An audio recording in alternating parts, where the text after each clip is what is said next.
All right, gang. Welcome aboard once again for the weekly Mac Forum video chat. I hope that you've enjoyed your week. We are about a day behind on the broadcast this week, partly because of the inclement weather last night and our internet connections, lots of lightning in the area, so decided to put things off until today. So let's get right into it. We got a lot of things on the show tonight. First of all, I want to point out, and I'll get to the Automator section at the end. We'll run through it real quickly, but I will have that there. I want to show you how to send automated birthday greetings. You send an email to someone on their birthday and how we go about doing that. Here's one way to do it. I'll pass that information on to you this evening. Let's get right into it. First of all, welcome to our newest member, Gamekins, and that's quite a bit of. We had quite a few new members join this week. I hope each and every one of them finds something interesting in the forum, something helpful, and let's get right into it. See what we find in the forum. First of all, I'm going to get rid of that top site section right there. All right. This thread is in our switcher area, and it's from Silverdale, wanting to know some really good links for new Mac users, and several of our members chimed in um, with some ideas and suggestions. So if you're a new Mac user and you're trying to get up to speed with your machine and you think you might benefit from having a little bit more information, there are some links in this thread. I want to bring particular attention to a post by member Randy B. Singer.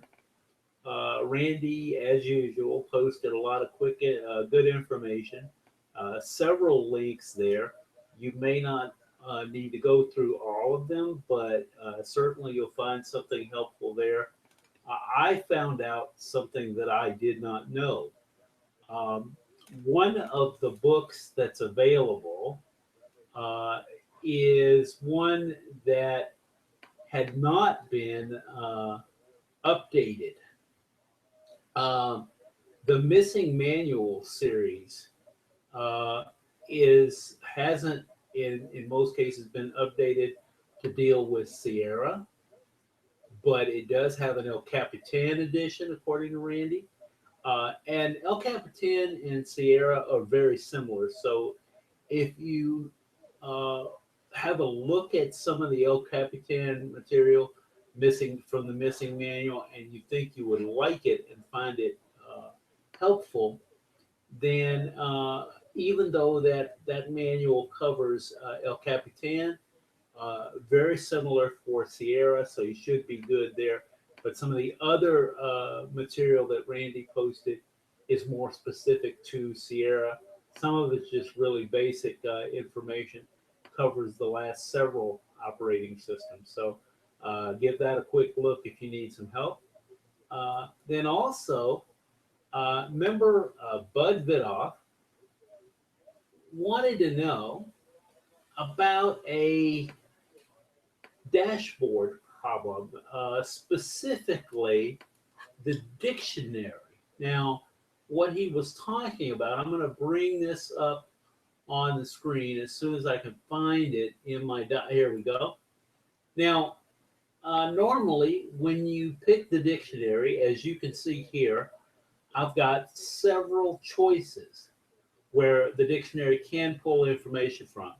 The dictionary itself, the thesaurus, the Apple site, and Wikipedia are the ones that I have selected. But what this particular member is having trouble with is some of the things, some of the options that used to be in this list are not showing. And what he wanted to know was, how do I get those back? How do I make them show? And he was on the verge of doing a complete reinstall. Okay. And I want to give a shout to Mac and Win, whom we know on the forum as someone who's uh, always got some helpful suggestions. And one of the things that he suggested was to do the following. This will probably fix it. What you want to do is go into dictionary, open preferences. Now, and as you can see right here, you have different options to check and uncheck for things that you want. I've set mine to prefer English, US English, of course. For me, some of you will want to use the UK version. I've also set mine to use the diacritical variant in US English. But here are some other options. Each one of these that's checked should be what's appearing in your list. Now, if they're not appearing there, what we're going to do is we're going to go into dictionary again. I'm going to go to preferences. And when I click on these, I want to make sure that they're selected. But you can also, let me see where Jake reminded us to go. There is a way to go in and select it, okay? Click on it and delete it. Delete the option of a particular dictionary and then put it back, okay? So this thread describes that for you.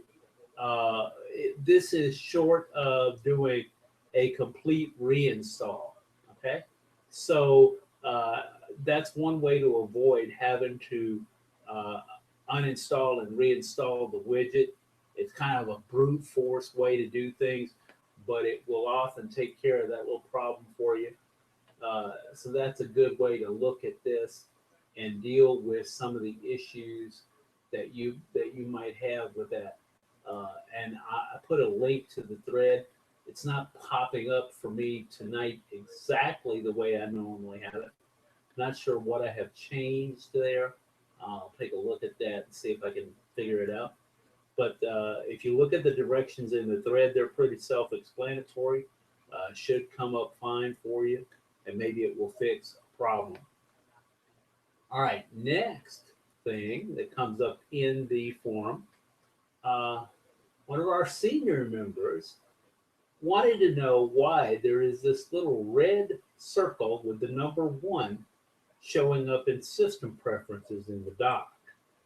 Okay, now this is similar to the little red badge. The circle he's talking about, I don't have it in system preferences right now, and I'll tell you why in a minute. But look, it's similar to this little badge that you would see in Mail or in the here. I've got one in my Reminders app right now. You'll see it in the App Store sometimes. I wanted to know, why is this number 1 showing right there? What does this mean? Well, uh, one of our members, Charlie, points out that this is Apple's way of telling you uh, that they want you to install two-factor authentication on your Mac. The solution to this is to go into System Preferences, okay? And what you want to do to get this to go away, go into System Preferences, open Security and Privacy, and as you look around in some of these sections, I'm not going to poke around in them right now, but you can see where they are, okay? And as you go through this, you can opt uh, out of two-factor authentication if you want to. I've already turned it on for me. So, but if you follow Charlie's directions in there and opt in or out of two-factor authentication, that red 1 will go away. Now, that's something that uh, takes care of the problem for a lot of people in the sense that it stops this error, and it may be that the notification appears more prominently in your iCloud section. Okay, So it may be coming from iCloud, but it has to deal with Sierra and two-factor authentication. When I post the show notes, I'll give you an exact location where to look for that option. Uh, I thought I had it marked, but apparently I didn't. I will get that out for you in the show notes, which will be posted shortly after the show. All right.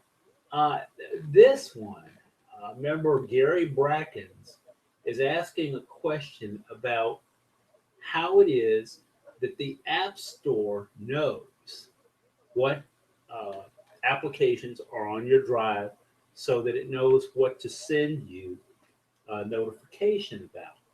And I did not know. I learned something that I did not know, okay, in the course of this thread. And it comes from Mac and Win, remember Mac and Win, aka Jake. And the store uses, the App Store uses the database from Spotlight to decide what's on your system. Okay, so if it's giving you some incorrect or erroneous information, one solution to that is to initiate re-indexing of that drive, and it's going to not only it's going to not only look at your internal drive to see what's installed there, but it will also look at any other drive that's attached that might have apps on it, unless that drive has been excluded from a spotlight search. Jake's directions are pretty clear. I want to give kudos to him because that's something I did not know. And if I did not give him a reputation boost, I'm going to check that in a minute here after the show's over. If I haven't given him a reputation boost for this piece of information, I'm going to be doing it right after the show because that's something that I did not know. And as I told you last week, I'm constantly learning new things.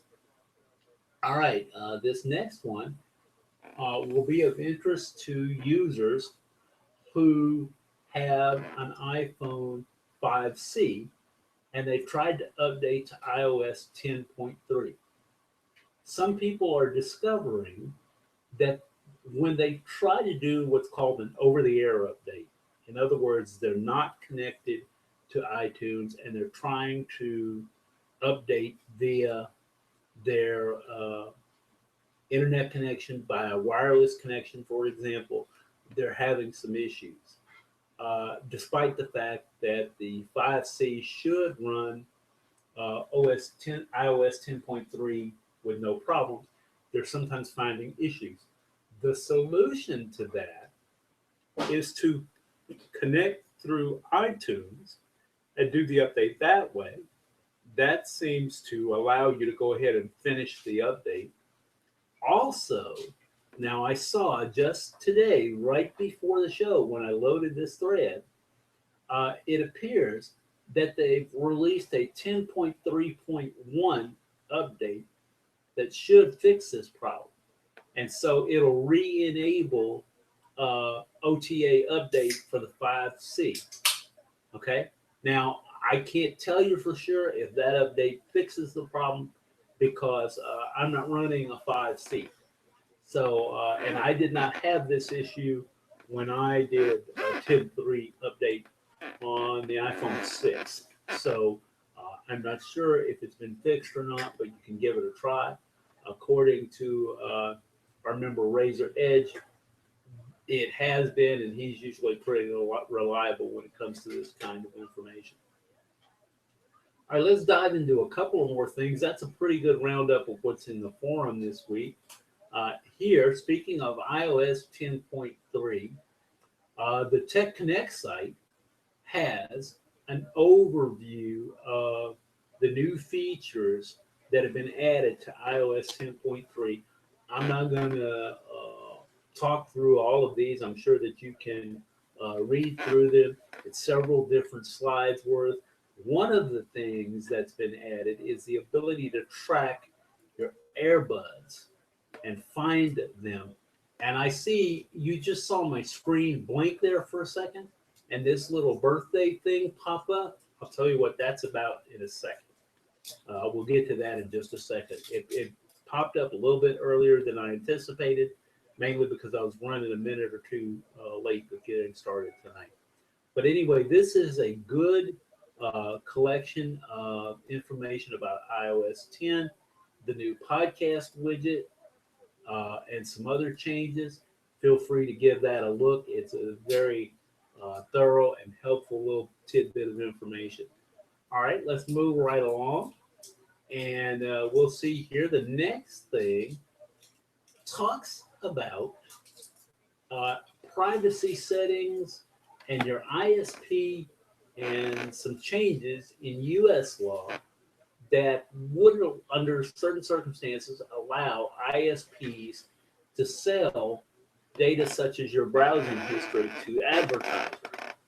A lot of people are a little bit upset by this, but as some of you have pointed out in the thread, and we do have a forum thread going about this, and I'll put a link to that thread in the show notes.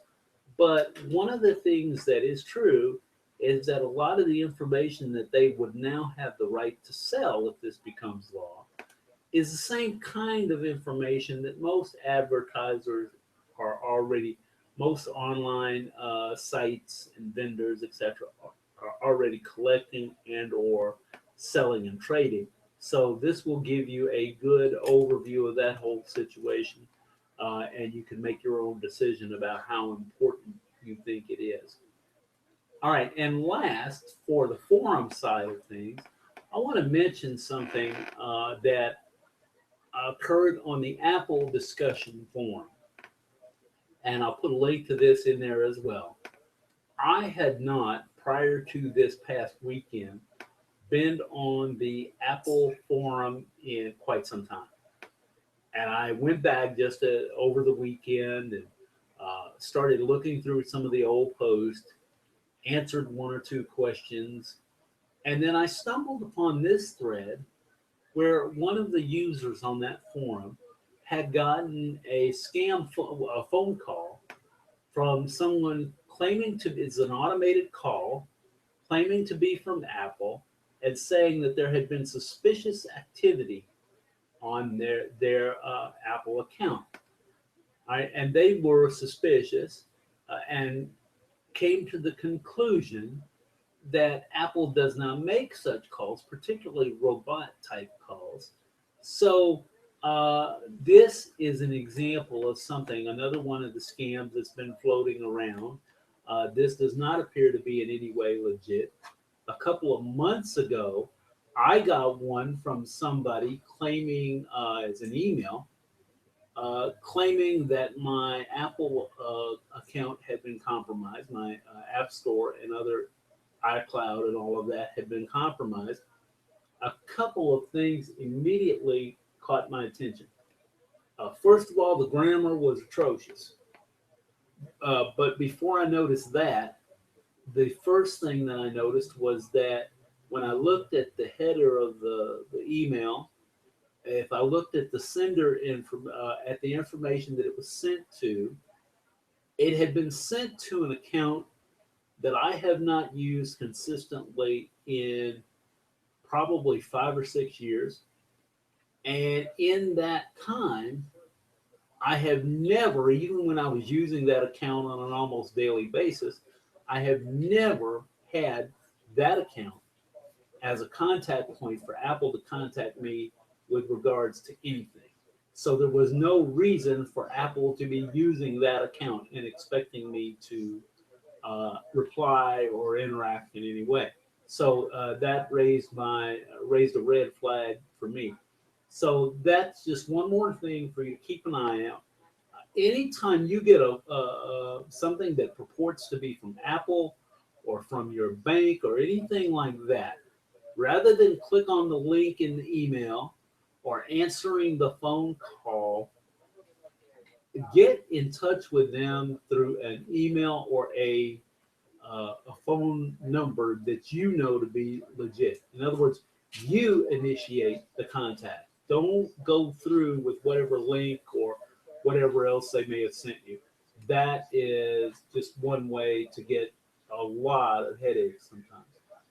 So, all right, that's going to wrap up our little tour of the web this week. Now, a second ago, you saw my screen blink, and I told you I was going to show you what that was all about. So let's take a look here. I'm going to bring something up, and I want to show you something that I think is going to be of interest to you. Last week, if you'll remember, I talked a little bit about using uh, the different Apple programs together to accomplish things, interoperability between programs. Let me show you one thing that I did. I hope this is the right um, email, right calendar event. I have a recurring calendar event here to remind me to tune in to the Blue Show on KXCI Public Radio in Arizona. Now, I set it at a time when that particular Blue Show was on, but if I click on it right now, what will happen is it's going to go down, and if everything works correctly, it goes to click on and go to that site. But what happens, that's a good way for me to remember the URL. When that alarm goes off in my calendar, it pops up in notifications, and it then allows me to click on the link and it'll go to it. But what I've done in the past, and I took it apart the other day to test something else, so I haven't put this back. But one of the things that you could do is set up a calendar alarm that would trigger, go to the appropriate web page, and then launch that music player. Now I'm going to show you how I did that, but this time we're going to use it to send birthday greetings to somebody. Now, just to let you know that this worked, I'm going to show you something. I created a fake contact earlier today in my contacts application. There you can see I created somebody named Mike Anybody, and I set their birthday for today. That's your first step in prepping this whole setup. Make sure that you've got birthdays and email addresses for as many of your contacts as you might want to send uh, birthday greetings to. And now that we've got that out of the way, I'm going to close that. Now, to edit the tag, before I close it, to edit it, you're just going to select someone, click edit. You can make changes, do any of that. When you're ready to save it, click done. All right, when I've got all of that done, I'm going to close contacts, because contacts does not need to be open for this process to work. The next thing that this is going to rely on is three little programs. I have a calendar alarm, and you can see what I did is I created an event that's just called Mike Anybody's Birthday. And if you click on the event, it shows here, and you can see that that's already set up. I can show it in contacts. But when I start to look at the details for these events, okay, something interesting happens. I click on that list, and what I've done is, the reason you saw the blink is because of the following thing. Once I set up the event, here's what I did. I had this already pre-built, but you could easily build it. I went into Automator, which I showed you a little bit about last week. And the first thing I did is I went down to contacts, and I found an event or an action. I drug it over to the right. I found the action called Find Contacts, People. I want to find the people. And I want to set it where all the criteria. I want to find the people whose birthday is today. Okay? It's going to look at my contacts. Contact program does not have to be open. This little function will look at my contacts. It's going to build up a list of people who have contacts. I'm going to step through this and let you see it kind of in operation step by step. All right. The first thing, it's running through That little green arrow means that it's passed. It's gotten past that. All right.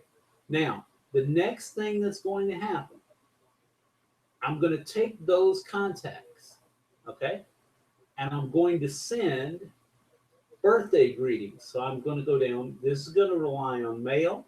So I'm going to find the mail application, find those functions, and there is one here called send birthday greetings. Okay. When that is done, okay, now I've expanded it so you can see the options. I wanted to use one of these random pictures here. I don't have the option of changing that picture, by the way, as far as I can tell in this. And then I'm going to add the next step, send outgoing messages. All right. That's what's actually going to send the message. Right in here, I've typed in the birthday message that I want to appear, and then I'm going to send outgoing messages. If that's all I want to do, then I'm done right there. I can stop, save it as a calendar alarm, and it will work. Okay. But what I did is I took one last step in this.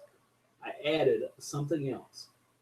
I built up the list again, get my contact information, and I wanted to find, it's going to find, I had it find the people again, find people with birthdays, get their contact information, and then it's going to send me a confirmation email that tells me that this was done. When I get ready to save it, I can either do a save as if I haven't already saved it, or I can export. And my option would be, I want to save this as a calendar plugin, or it also works if I save it as an application. All right, I'm gonna have this convert itself to an application. I'm gonna turn this into an application, because if I turn it into an application, I can attach it to a calendar event as well. So either way should work. When I'm done saving, I'm just going to click cancel. Now it becomes part of the event. I can create a calendar event that runs every day, checks my contact list for emails, for people with birthdays, sends them an email greeting, and then it sends me an email letting me know that these people were sent an email greeting.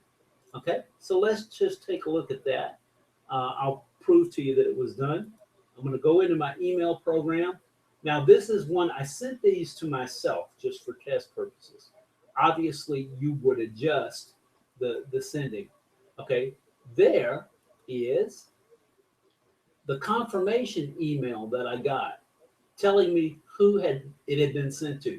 You can see it was sent to Mike Anybody, and that way I know that it's been sent. And if I look at sent items, there are now two things in the list. That was a test from the other day. Here's one, that's where I got sent to him. And here is the birthday greeting should be here as well. So I'll check that out and see if this works well. It's got a few bugs and kinks here and there if I loaded the wrong one, but you get the general idea of how this is done. Take it step by step in Automator and save it either as an application or as a calendar alarm plugin, and then have it run by setting up a calendar event. And that way you can use those three programs. It relies on Automator, Mail, and the calendar program to send that greeting. When I did this previously in an older version of Automator, I had it set up in such a way that I had one Apple script that ran every day. It had 3 Automator actions. And what they were done is one ran every day at a certain time. One ran once every, I think it was 2 weeks. And that was for those, it would find those folks that I did not have a email address for. And then the third one sent once a month. And the reason I did those two, the one for every 2 weeks, was what if I want to send them something via snail mail? And then the one for once a month is if you're gonna have a party or something of that nature, then you need to have time to do some planning. So I used AppleScript to control everything. The Automator workflows did the work of finding the people with the addresses and actually sending the birthday greeting. Now, the reason that I like uh, attaching it to a calendar event is this. That little blink that you saw happens when this workflow runs. That's the only thing you see that tells you that it runs until you get that email that says everything is done. But sometimes some people can find that blink distracting. So when I was running this consistently, what I did was to put it at a time when I knew the computer was going to be on, but I wasn't going to be sitting directly in front of it.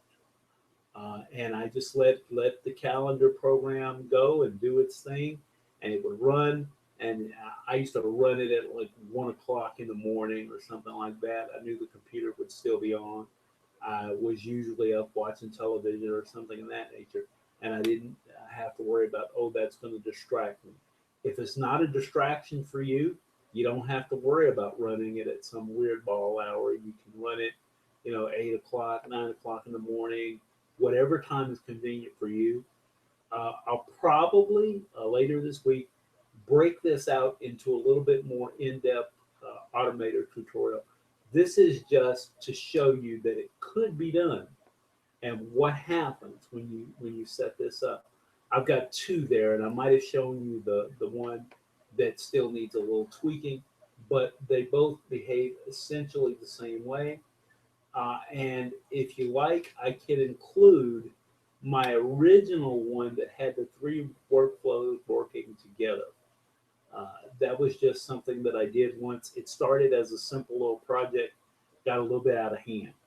The way that I've shown you to do it here, assuming you've already got the contact information in your contact program, then it will take you no time at all to set up that Automator workflow and test it and make sure that the email is going out as it should.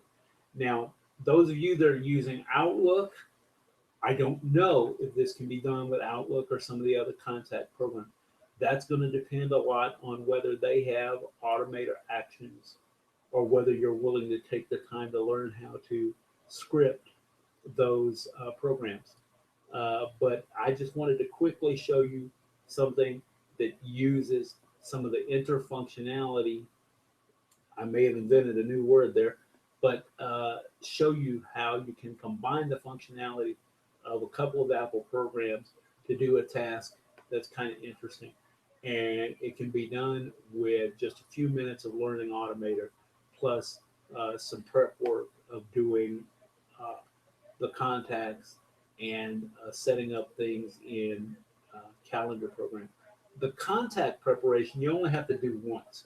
In other words, once you get those uh, names uh, and birthdays checked out, get the email checked out, make sure everything is correct, you don't have to do that again unless you change the contact information. And just word of warning, if you want it to go to a specific email address, make sure, I'm going to take a look at that Mike Anybody's card again. He's got one email address there. Make sure that whatever email you want this sent to is the first address in the list.